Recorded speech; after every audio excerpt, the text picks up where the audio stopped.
The special favor of Allah. Awliya Allah. The universe is the body and its soul. Awliya Allah. Awliya Allah.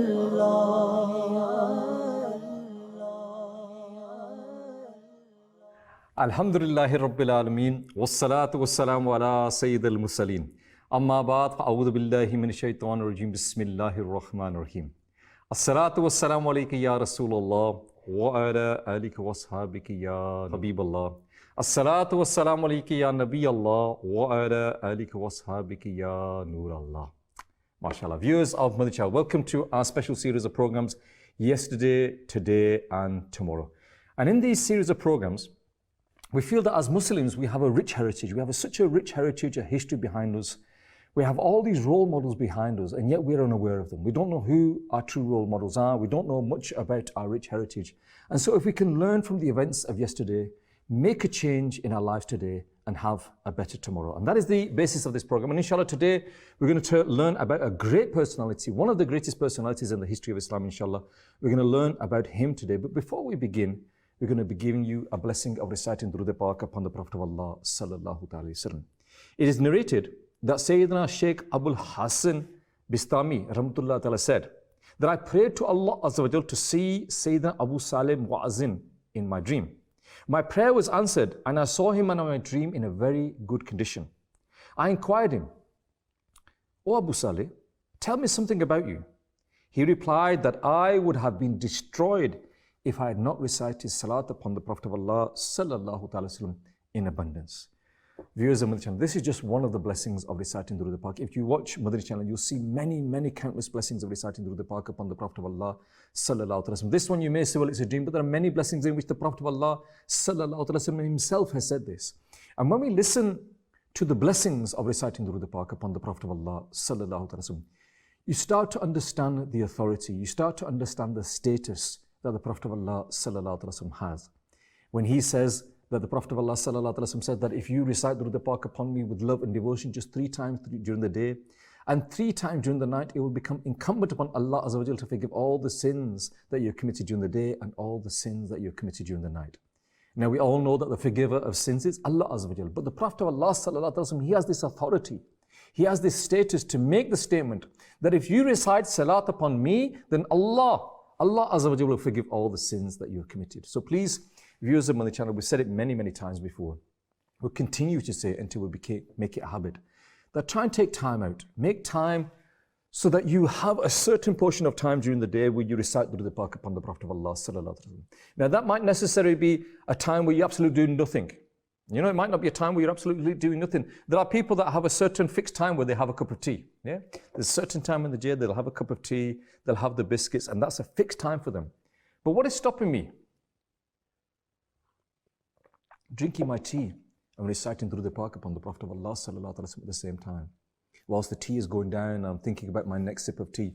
Recite Durud Pak upon the Prophet of Allah sallallahu alaihi wasallam. When I'm traveling, when I'm waiting, all of these opportunities that we get, if we utilize these opportunities and recite Durud Pak upon the Prophet of Allah sallallahu alaihi wasallam, then hopefully we can benefit from this. Viewers of Madani Channel, today we're going to learn a little bit about the life of one of the greatest personalities of Islam.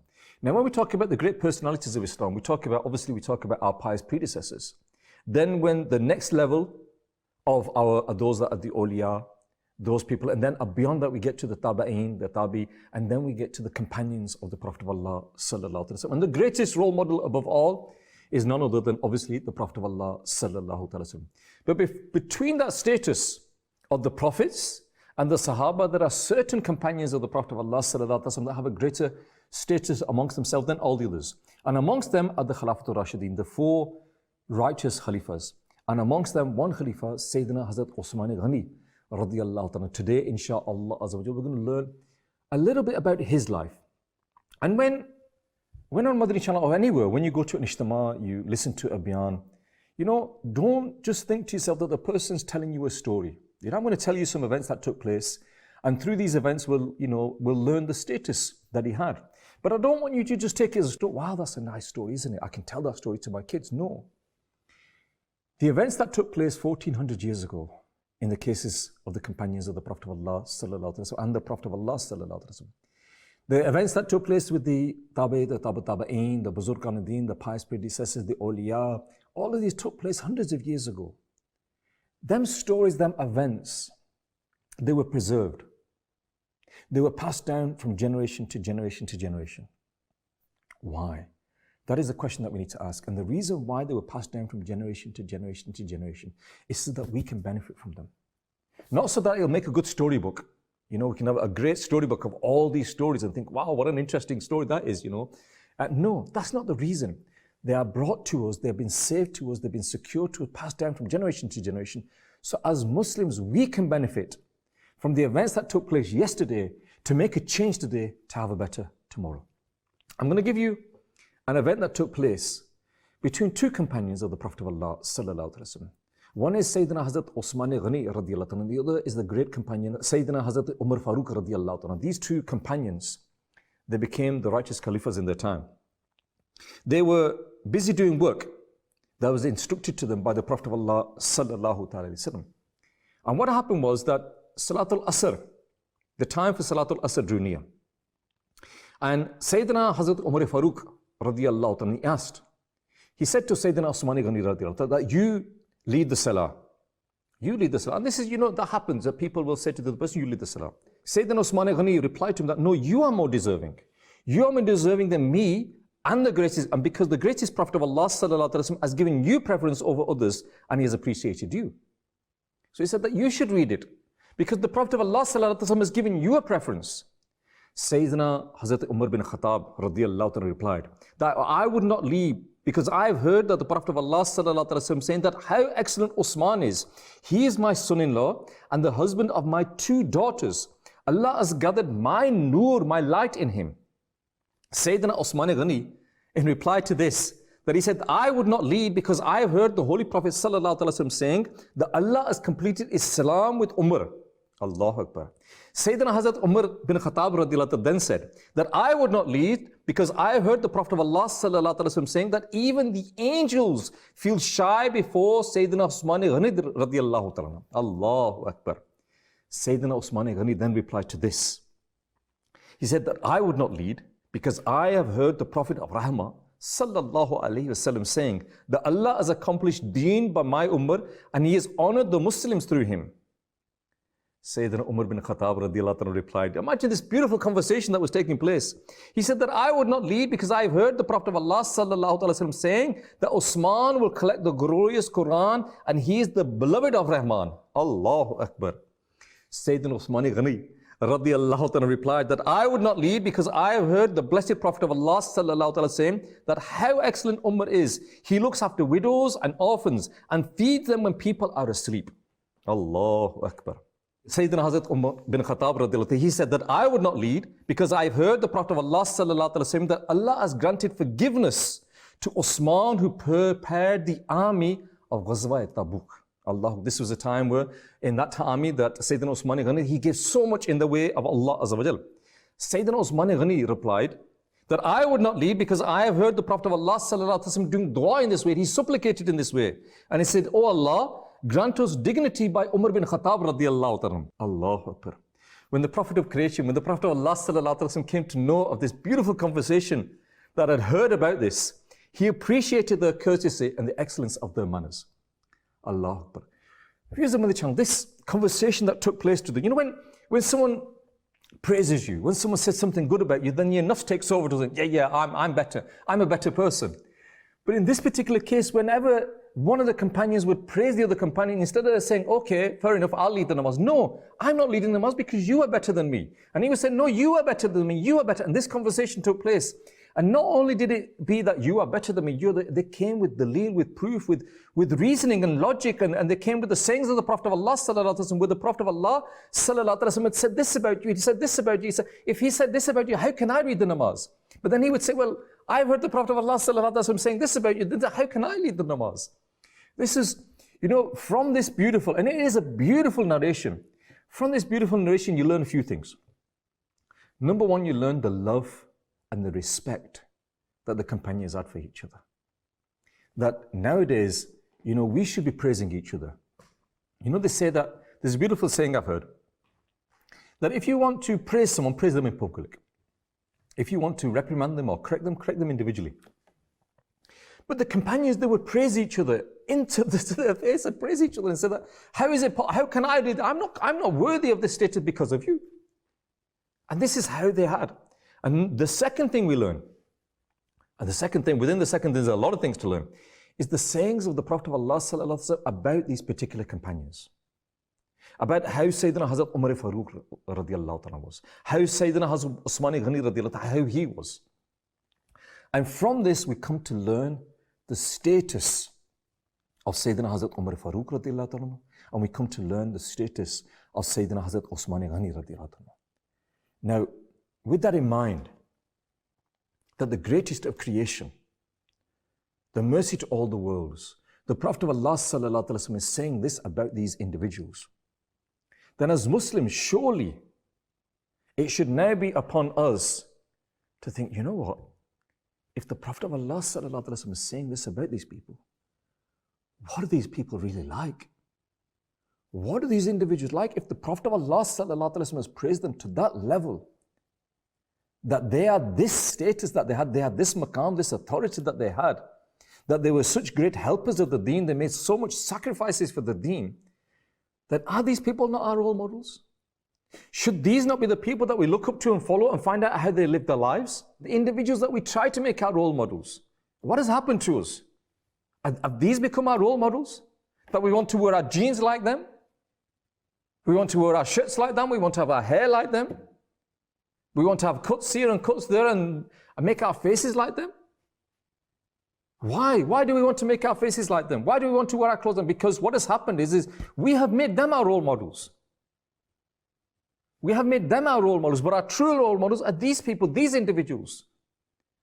And if you watch the programs on Madani Channel, every single day we will talk about individuals of the past, our pious predecessors, we'll talk about the companions of the Prophet of Allah sallallahu alaihi wasallam, we'll talk about the Prophet of Allah sallallahu alaihi wasallam and how these people were our ideal role models. These are the people that we need to find out about their lives. These are the people that we need to learn about.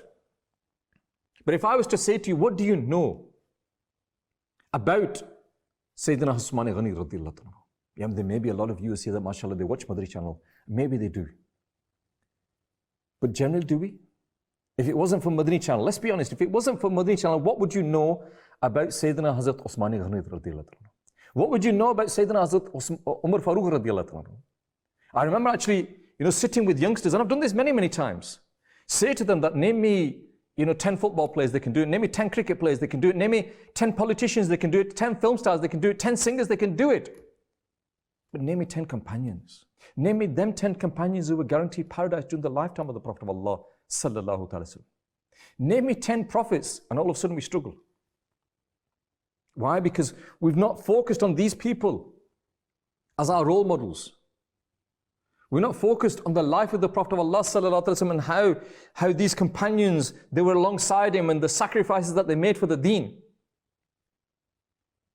The qualities that they had, the attributes that they had, the character that they had, the sacrifices that they made, the love that they showed for the Prophet of Allah sallallahu alaihi wasallam. And in all of this is an example for us how to love the Prophet of Allah sallallahu alaihi wasallam, how to follow the Prophet of Allah sallallahu alaihi wasallam, how to make sacrifices for the deen. They did all of this.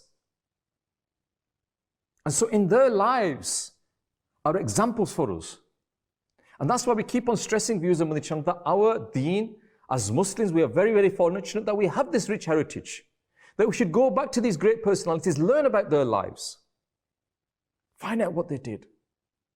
Find out what relationship they had to the Prophet of Allah sallallahu alaihi wasallam. And imagine, just imagine how they would talk to the Prophet of Allah sallallahu alaihi wasallam, how they would sit in the blessed court of the Prophet of Allah sallallahu alaihi wasallam, how they would obey his commands.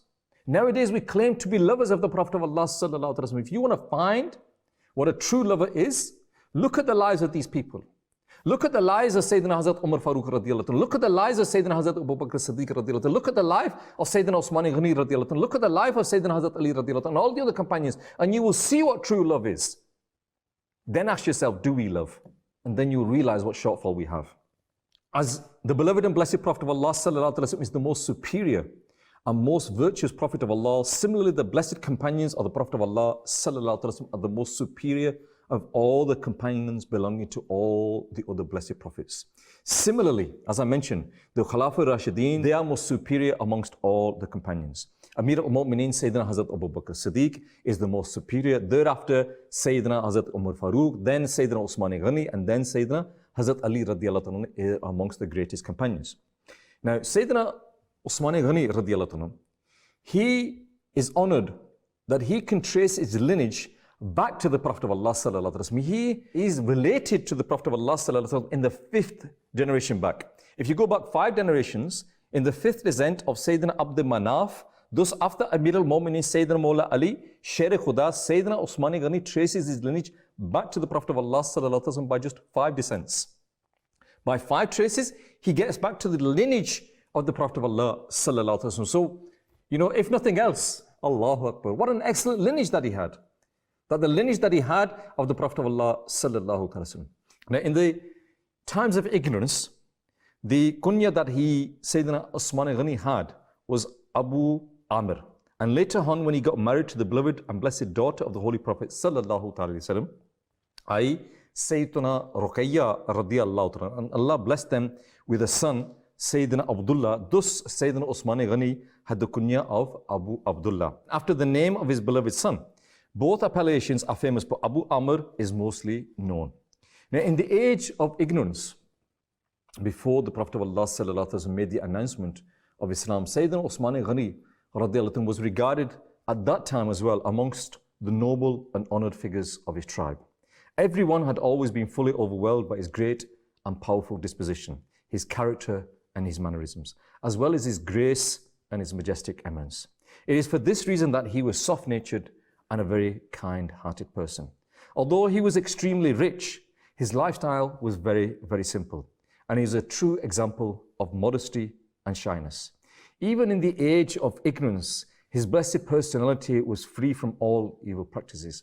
Rather, he radiallahu anhu was endowed with great virtues and characteristics that the people of Quraysh themselves used to show the deep devotion and attachment towards him. So this devotional love developed and grew to such an extent that mothers, they actually used to make a dua whilst making the children to sleep. And they used to say that my Rabb, and I love you likewise, the people of Quraysh loved Sayyidina Usman Ghani radiallahu ta'ala. Now his appearance as well, we need to, as Muslims, we need to try and, this is the beauty of Islam, that these things were recorded as well. The characteristics were recorded, the mannerings were recorded, their appearances were recorded. So we can try and look at how these people were. And some of the things that I'm going to talk to you about today, mention to you today, what you need to bear in mind is that these were special people, but they were people. They were special human beings, but they were human beings. They were human beings like me and you, that they had needs and wants and desires. But for the sake of the Prophet of Allah sallallahu alaihi wasallam, for the sake of the deen, they sacrificed their needs, their wants and their desires. And when you look at them and see what sacrifices they made, and then you look at us and we think we're doing things, we're doing nothing. We're doing nothing in comparison. We're not making the sacrifices that they made. We're not controlling the desires in the way that they said. We're not loving the Prophet of Allah sallallahu alaihi wasallam the way they loved. And so this is why we need to continuously read about their lives, to keep on developing this. If you keep on reading about these people, talking about these people, then maybe some of the blessings of these people will fall on us, and we can try and look up to them and try to follow in their footsteps, try to be like them, try to make them our role models, which is ultimately what we should be doing. We should be trying to make these personalities our great role models. Amir al-Mu'mineen, Sayyidina Usman Ghani radiyallahu anhu, he was a man of the most graceful appearance, and he had such an awe-inspiring personality that his height, they say, was medium. He had a lovely and a handsome face with a pinkish white glowing complexion.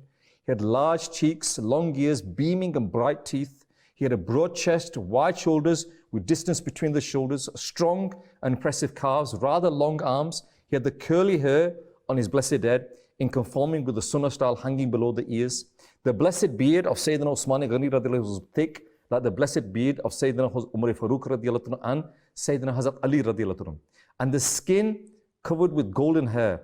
He had such a handsome and awe-inspiring personality. Sayyidina Usman Ghani radiallahu was a man of modesty and shyness. And these are the things that he was very famous to as well. Sayyidina Salama bin Aqwa radiallahu narrated that the taban, the large piece of cloth wrapped around the waist of Amir al-Mu'minin Sayyidina Usman Ghani radiallahu would come to his mid-calf. And he used to describe its reason that the tahaban of the Holy Prophet ﷺ would also be that length as well. So he would copy the Prophet of Allah ﷺ, the clothes, that if the Prophet of Allah ﷺ used to wear a tahaban, a cloth that used to wrap him, and the length that he was meticulous about making the length that he was wearing the same as the Prophet of Allah ﷺ. When he was asked that, why have you made it this length? Why? Because the Prophet of Allah ﷺ did it. And this, if I was to say, what's the hikmah in this? Nowadays people say, okay, you're telling us to follow, do this sunnah, do that sunnah. Why? Tell me why. Why? What is the benefit in doing this? These are the questions that people ask nowadays. Why? Let's ask Sayyidina Usman Ghani that when he could put the taban around it and he put it to his mid-calf, why? There's no why. Because they love. And that's the problem. We ask why. They didn't ask why. They didn't ask the Prophet of Allah ﷺ, okay, you've done it there, but I feel more comfortable here. Do you think I should do it? Is it okay for me to? No, they never did that. The Prophet did it, end of. They'd follow him. And so they copied the Prophet of Allah ﷺ to the minute details. If we want to see not only what a true lover is, then these are the people that we need to see. But if we want to see people that truly adhered, truly followed the sunnah of the Prophet of Allah ﷺ and the logic behind how they followed, they had no logic, they only had love. So not only did they follow the Prophet of Allah ﷺ in adhering to the sunnah, but the way they adhered to the sunnah, the way they adopted the sunnah of the Prophet of Allah ﷺ was pure love. Because there was many times where there's no logic. Sayyidina Usman Ghani radiallahu anhu is sitting on the footsteps of the masjid. He's eating some meat. The reason I'm sitting here, the reason I'm eating the meat, because I remember seeing the Prophet of Allah ﷺ sitting at the same spot and he was eating meat as well. Logic. No logic. No logic whatsoever. No logic whatsoever at all. Just pure love. Pure adherence to the sunnah. Pure love of the Prophet of Allah ﷺ. Didn't ask how, what, where, why, when. They followed. Our Prophet did it, we do it. Bas, khalas, end of. No questions. We don't need any questions. Why should we question? How dare we question? The companions, they would never even think of questioning the Prophet of Allah ﷺ, the why. They would never do this. Just did it. And that in itself is telling us something. That we are those people that we shouldn't think we should follow. When Allah Azza wa Jalla has blessed us with the best of creation, when Allah Azza wa Jalla has blessed us with the best role model, when Allah Azza wa Jalla has blessed us with that personality that we don't need any other personalities to follow, Allah has given us this greatest personality, then who are we to question? Who are we to ask? Who are we to work it out? We don't need to. Yes, if along the way you find out that the Prophet of Allah ﷺ did this and someone said to you, look, in doing this, there are these blessings, okay, all well and good. That helps us. Maybe that makes our iman stronger. But at the end of the day, that is not the reason why we do it. We do it because the Prophet of Allah ﷺ did it. Bas. That's our logic. That should be our logic. And if you look at these people, they did it like that. And so the passion that he had for following the sunnah, even Sayyidina Usman Ghani used to follow the sunnah of the Prophet of Allah in his clothes as well. And we should also try to follow the sunnah of the Prophet of Allah when it comes to wearing clothes. He used to wear Imam Sharif. The Prophet of Allah used to have the long zulfi. He used to have a fistful of beard.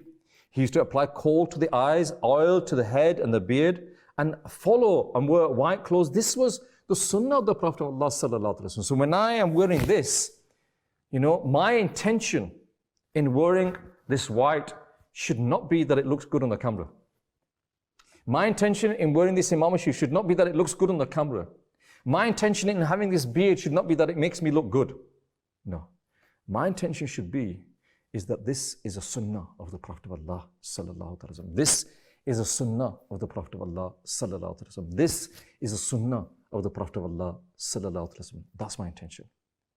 And if I, insha'Allah azza wa jalla, I believe that if that is my intention, and I pray to Allah azza wa jalla that remains my intention, then insha'Allah azza wa jalla, I'll be rewarded for adopting the sunnah of the Prophet of Allah sallallahu alaihi wasallam. And in our lives, there are many times where we do things.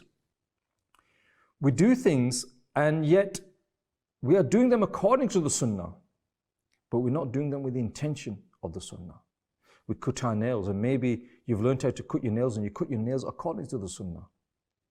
But when you do it, you just do it because that's the way you were taught. But if you do it with the intention of the sunnah. And sometimes it doesn't take a lot of effort.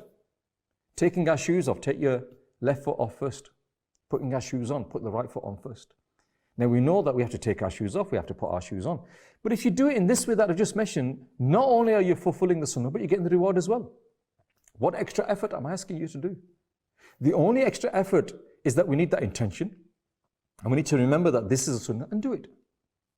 Insha'Allah azza wa jal. For such a simple act like that, we'll get the reward. Drinking water in the manner of the sunnah, reward. Sitting in the manner of the sunnah, reward. Eating in the manner of the sunnah, reward. Sleeping in the manner of the sunnah, reward. All these things you do anyway. I'm not asking you to climb a mountain. I'm not asking you to make a wall and break stones. I'm not asking you to do, these sort of things, this manual labor. I'm asking you to do things that you do on a normal day-to-day basis.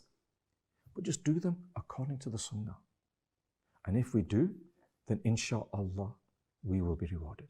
And insha'Allah azza wa jal, that adherence to the sunnah will develop a love for the sunnah. That love for the sunnah will develop a love for the Prophet of Allah sallallahu alaihi wasallam. And inshallah, it will bring us closer and closer to the deen. And ultimately, the goal of every Muslim is to attain paradise. And obviously, in following the sunnah of the Prophet of Allah sallallahu alaihi wasallam, we attain the love of Allah azza wa jalla, and ultimately, inshallah, we'll attain paradise as well. Allahu Akbar. Allahu Akbar. Viewers of Madani Channel, you're watching the program yesterday, today, and tomorrow. We're going to take a small break. And after the break, we're going to talk about some of the titles that Sayyiduna Usman Ghani radiallahu anhu had and why he was given these particular titles. And then inshallah later on, we're going to talk about some of the sayings of the Prophet of Allah sallallahu alaihi wasallam with regards to Sayyiduna Usman Ghani radiallahu anhu and about his great personality. So please stay tuned. Inshallah, we're going to take a kalam now, the kalam of the day, inshallah. Let's listen to this kalam about Sayyiduna Usman Ghani radiallahu anhu. Hopefully, again, these kalams are there to instill that love inside us. Okay? So listen to these kalams, listen to the naats, listen to these things to generate the praise, the love inside us, inshallah. Let's go to the kalam of the day. Sallu ala al-Habib, sallallahu ta'ala ala Muhammad, sallallahu alayhi wa sallam. Ghani, Ghani, Ghani, Ghani, Ghani, Ghani, Ghani, Ghani, Ghani, Ghani, Ghani, Ghani. वो पे करे हया है आका के बावफा है दोनों वाले हजरत उस्मान गनी है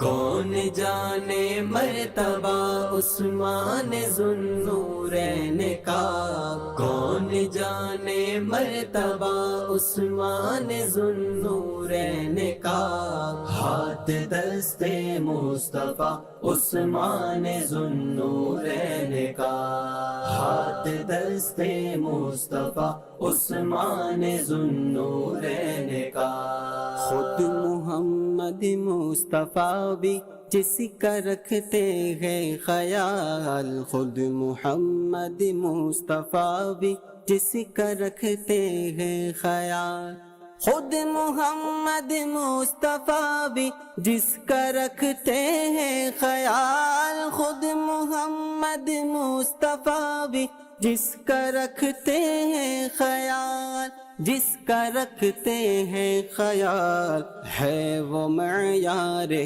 हया उस्मान ज़ुन्नूरैन का, है वो मयारे हया, है वो मयारे हया उस्मान ज़ुन्नूरैन का। हाथ दस्ते मुस्तफ़ा उस्मान ज़ुन्नूरैन का। या अमीरुल मुमिनीन, या इमामल मुमिनीन, या इमामल मुस्लिमीन, या इमामल मुत्तक़ीन। हाथ दस्ते मुस्तफ़ा उस्मान ज़ुन्नूरैन का, हाथ दस्ते मुस्तफ़ा उस्मान ज़ुन्नूरैन का। बदरियों उस्मान ज़ुन्नूरैन का, उस्मान ज़ुन्नूरैन का। Sallu ala al-Habib sallallahu ta'ala ala Muhammad sallallahu alayhi wa sallam. Beautiful kalam there about Sayyidina Hazrat Usman Ghani radiyallahu ta'ala. And in that kalam, the phrase was mentioned many, many times, Zun-Nurayn, Zun-Nurayn. And this is a title that was given to Sayyidina Hazrat Usman Ghani radiyallahu ta'ala. What does this title mean? It's the meaning of that word is the possessor of two noors. The possessor of two noors. Now, how was Sayyidina Hazrat Usman Ghani radiyallahu possessor of two noors? Because the Prophet of Allah sallallahu ta'ala gave two of his honorable and blessed daughters hands in marriage, one after another, to Sayyidina Usman Ghani radiyallahu. Now he gave, first of all, he gave Sayyidina Ruqayya radiyallahu, and after she passed away, then he gave Sayyidina Khulsum. And it's for this reason that he has been given the title of Zun-Nurayn. Now, just want to pause here for a second, viewers of my channel. You know, when you marry someone, or you give your daughter to someone, or your sister's married to someone, then what happens is very rarely do there not be any problems. And so what happens is a time will come where you might regret your daughter getting married there, your sister getting married there, and you'll think twice about it. But then if, Allah forbid, that daughter that you got married to a certain place, to a certain person, your daughter passed away, how many of us would have that character that our father-in-law would then marry his next daughter to you as well? And this in itself shows you the excellent character that he had. The Prophet of Allah sallallahu alaihi wasallam, it wasn't as if he was short of opportunities to get his daughter married. He could have probably get his daughter married to any of the noble people of the whole of the city of Makkah and Medina. But he chose Sayyidina Usman Ghani radiallahu for this honor of not only marrying one of his daughters, but also when that daughter passed away, he married his second daughter to him as well. And this again shows the great status, the great character, the nobility that Sayyidina Usman Ghani had. So this is the title of Zun-Nurayn. He also has been given the title of Jami'ul Quran. Jami'ul Quran is the person who compiles the Quran. And this is one of the remarkable titles of the service of compiling and safeguarding the glorious Quran. Sayyidina Abu Bakr Siddiq radiyallahu anhu, with the consultation of Sayyidina Umar Farooq Azam radiyallahu anhu, had collected the manuscripts of the glorious Quran from various places during his period of ruling. But still 3 types of activities were left to be carried out. First of all the text to be copied into one manuscript, and then second, sending copies of the same manuscripts to all the big cities of the Islamic countries. And lastly was to instruct all to recite in the accent of Quraysh. Allah Azza wa Jal chose, listen to this, Allah Azza wa Jal chose Sayyidina Usman Ghani radiyallahu anhu to carry out these blessed actions, and the compilation of the Holy Quran was accomplished during the divine pledge, and it's for this reason that Sayyidina Usman Ghani is called the Jami'ul Quran, the compiler of the Quran. Today we sit and we open the Qurans in our households. There was a time when the Quran was on manuscripts, on pieces of paper, and it was in the hearts of the people. Now it is still, alhamdulillah, in the hearts of the people, but it's also in the form of the Holy Quran that we can pick up and we can read very, very easily. And now it's probably the most published book in the world. You know, in every household, there's at least one Quranic park there. And how fortunate is that we have this. But then there's a flip side, and there's always a flip side. That, you know, we look at the time that the great companions gathered together. Sayyidina Hazrat Abu Bakr Siddiq radiallahu anhu, he consulted with Sayyidina Hazrat Umar Farooq radiallahu anhu.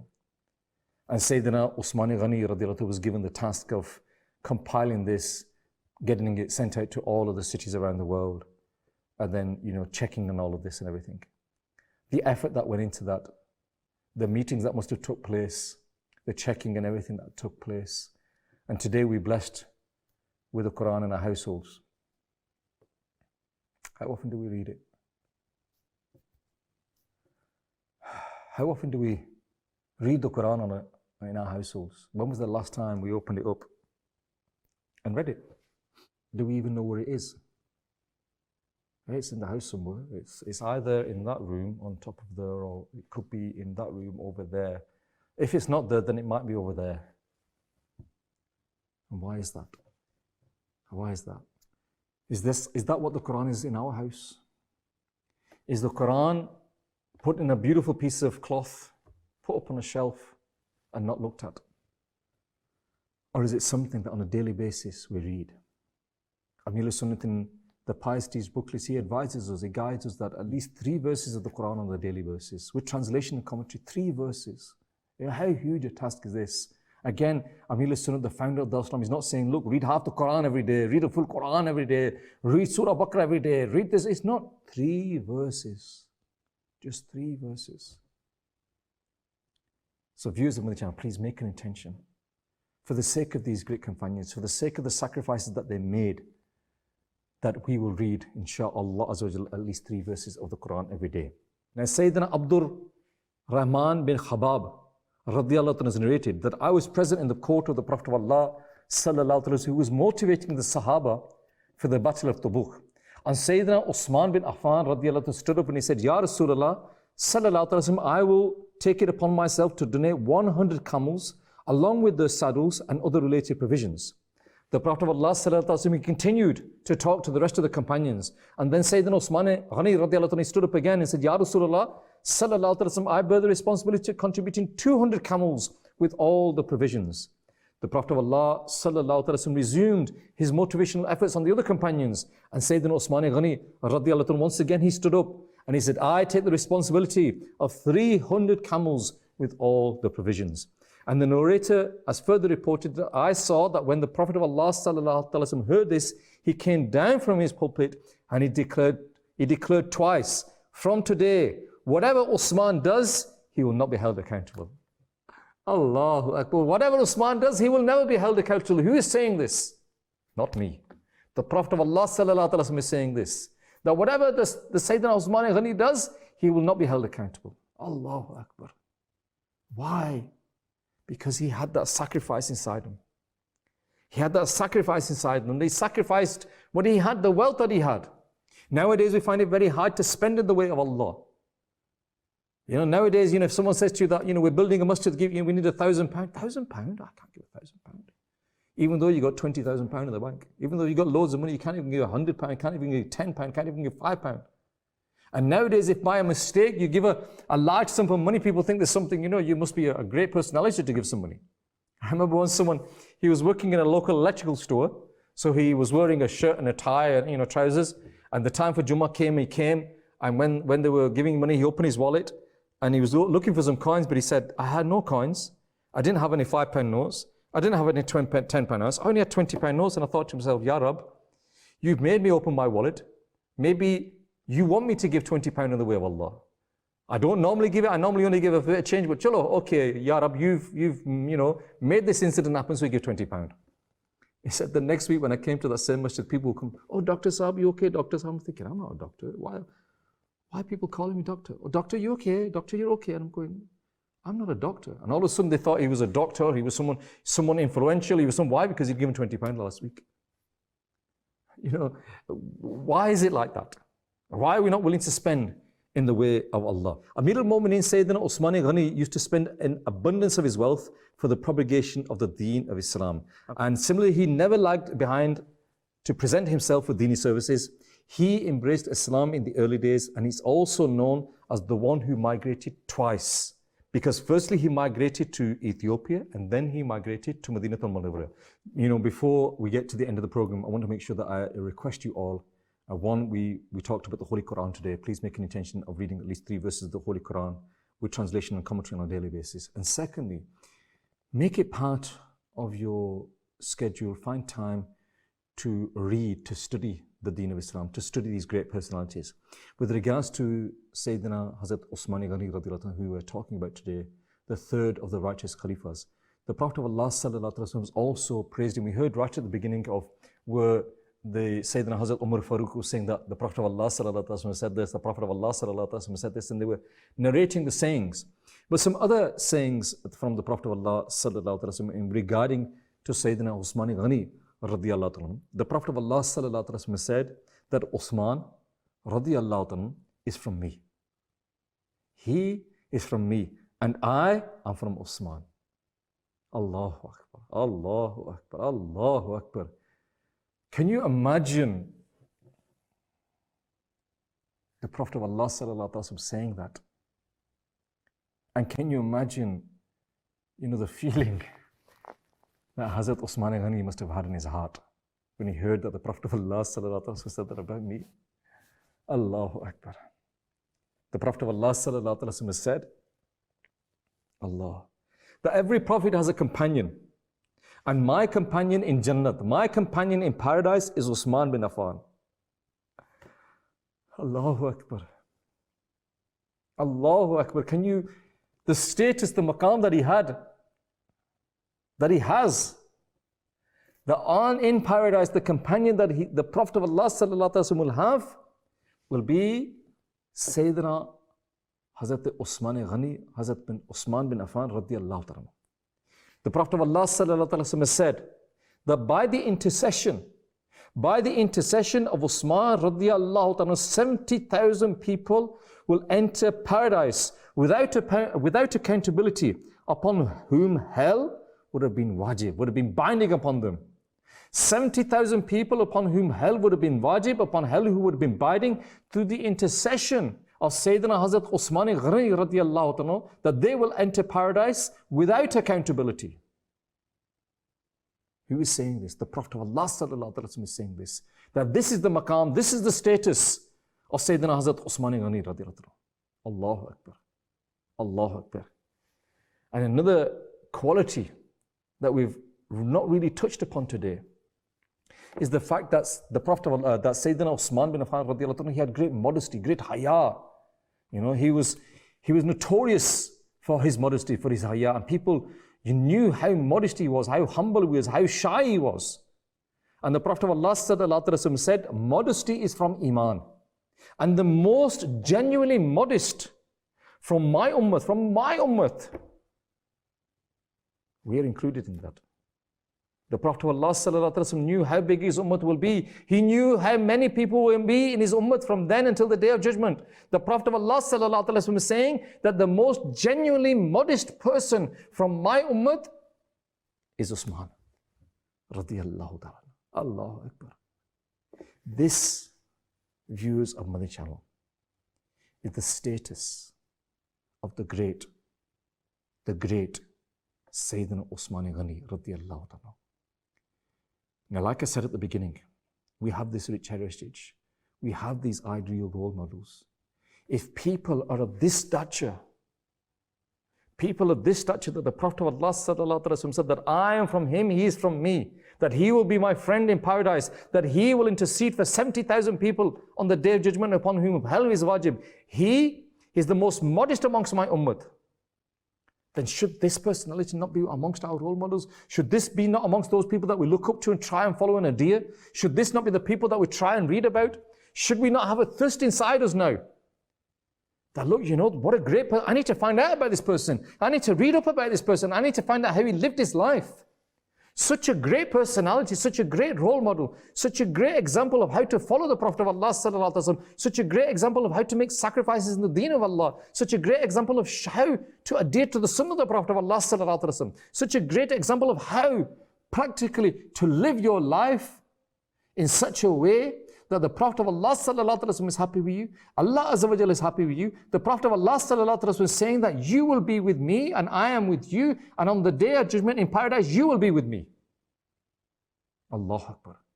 Viewers of Madani Channel, please take it upon yourself. Take it upon yourself to read not only about this great companion, but about all the great companions. The Prophet of Allah sallallahu alaihi wasallam said that my companions, they're like the stars. Follow them, you will never go astray. Follow them, you will never go astray. But what do we know about the great stars? The great stars of Islam, we don't know anything about them. So viewers of Madani Channel, please learn about the deen of Islam. Viewers of Madani Channel, you've been watching yesterday, today and tomorrow. And I hope in today's program we've learned something from our rich heritage. We've taken something from yesterday so that we can make a change today, so that we can have a better tomorrow. Until the next time, keep watching Madani Channel. Sallu ala al-Habib sallallahu ta'ala ala Muhammad sallallahu alayhi wa sallam. The special favor of Allah, Holy Allah. The universe is the body and its soul.